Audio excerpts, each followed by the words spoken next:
تو مولانا جمشید صاحب رحمۃ اللہ علیہ فرمانے لگے کہ موسیٰ علیہ السلام جب واپس آئے 40 دن کے بعد تو دیکھا قوم ان کی گمراہ ہو گئی تھی، تو اپنے بھائی ہارون علیہ السلام سے ایسی کشتی کی، ان کے سر سے، ان کی داڑھی سے، اور ایک کو تو ایسا گھونسا مارا کہ وہ مر گیا موسیٰ علیہ السلام نے۔ لیکن تمام انبیاء علیہ السلام سے اللہ نے بہت ساری چیزیں مشترک ہیں انبیاء علیہ السلام میں، تو مولانا جمشید صاحب فرمانے کہ ایک چیز جو مشترک ہے تمام انبیاء علیہ السلام نے، عجیب ہے، وہ یہ ہے کہ تمام انبیاء علیہ السلام سے اللہ نے بکریاں چرائی ہیں۔ پھر مولانا جمشید صاحب فرمانے کہ اس کی کیا حکمت ہے؟ بکریاں چرانا، بکریوں کے اندر ویسے تو مسکنت ہوتی ہے، لیکن بکریاں چرانا کا کوئی آسان کام نہیں ہے۔ جو چرواہا ہوتا ہے اس کے ہاتھ میں ایک ڈنڈا ہوتا ہے، اور بکریوں کا مزاج اللہ نے ایسا بنایا ہے کہ اگر بکری اپنے ریوڑ سے جدا ہو جائے اور چرواہا اس کے پیچھے بھاگے تو وہ اور آگے، بکری اور آگے بھاگتی ہے اور آگے بھاگتی ہے۔ اب وہ چرواہا بے بس ہے، وہ بکری کو چھوڑ نہیں سکتا، چھوڑے گا تو اپنا نقصان ہے، وہ ڈنڈا اس کے ہاتھ میں، اس کو مار نہیں سکتا، مارے گا تو اپنا نقصان ہے۔ بخاری شریف میں آیا ہے حضور صلی اللہ علیہ وسلم کی عمر مبارک 7 برس کی تھی، پھر حضور صلی اللہ علیہ وسلم نے بکریاں چرائی ہیں۔ موسیٰ علیہ السلام نے بکریاں چرائی ہیں،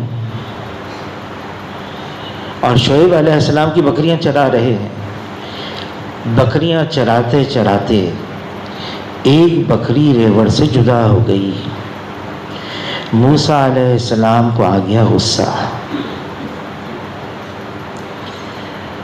اور بکری کے پیچھے بھاگنے لگے، وہ بکری اور آگے بھاگنے لگی، یہاں تک کہ موسیٰ علیہ السلام، ایک نبی کے اندر علماء حضرات فرماتے ہیں 40 طاقتور انسانوں کی طاقت ہوتی ہے، بھاگے، بھاگ بھاگ کر اس بکری پر قابو پا لیا۔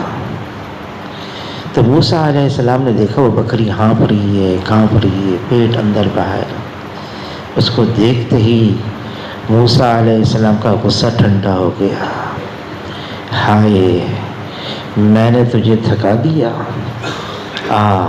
میں تیری ٹانگیں دباؤں، اس کی ٹانگیں دبانے لگے۔ مولانا جمشید صاحب فرمانے لگے یہ سارے واقعات ساری انسانوں کے لیے ہے کہ دیکھو غصہ تو آتا ہے۔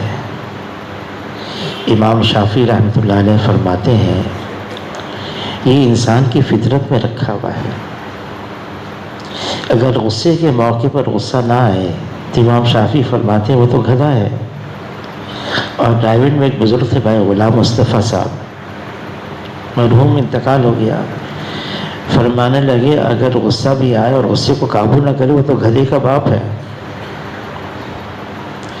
حضور صلی اللہ علیہ وسلم نے صحابہ سے پوچھا بتاؤ پہلوان کون ہے؟